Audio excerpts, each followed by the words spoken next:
윤석열 대통령이 이르면 다음 주에 여당의 총선 참패와 앞으로의 쇄신 방향에 대해 직접 입장을 밝힐 것으로 보입니다.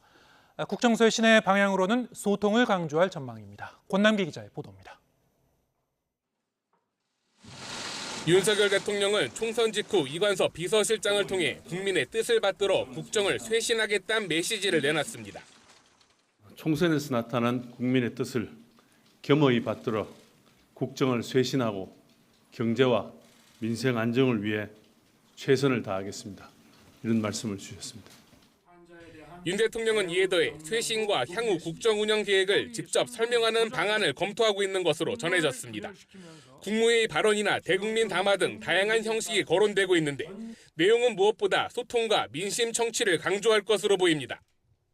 김건희 여사 명품 가방 수수 논란이나 황상무 전 수석, 이종섭 전 대사 사퇴 전국 등 그동안 현안을 해결하는 방식이나 태도에 실망한 민심이 여당의 참패를 불러왔다는 인식이 깔려 있습니다. 윤 대통령이 국민에게 입장을 발표하며 사과할지 또 야당에 대한 협치 의지를 밝힐지도 관심입니다.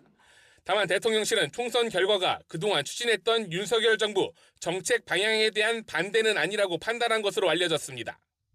기존의 주요 국정과제로 추진하던 교육이나 연금, 노동, 의료개혁의 방향을 수정하기보단 더욱 공감대를 넓히는 데 주력할 거란 겁니다. 의대 정원 확대와 같은 주요 정책의 연속성을 잃지 않기 위해 앞서 사의를 밝힌 참모 중 정책실장 등 정책 라인의 사의는 반려될 가능성이 큽니다. 다만 비서실장 등은 이른 시기에 교체하며 쇄신 의지를 드러낼 것이란 전망이 나옵니다. 윤 대통령은 총선 패배 이후 별다른 일정을 잡지 않았는데 국정 쇄신의 방향과 수준을 고심하는 것으로 보입니다. 성남 민심에 대한 사과나 인적 쇄신이 예상을 뛰어넘을 수 있다는 관측도 나옵니다. YTN 권남기입니다.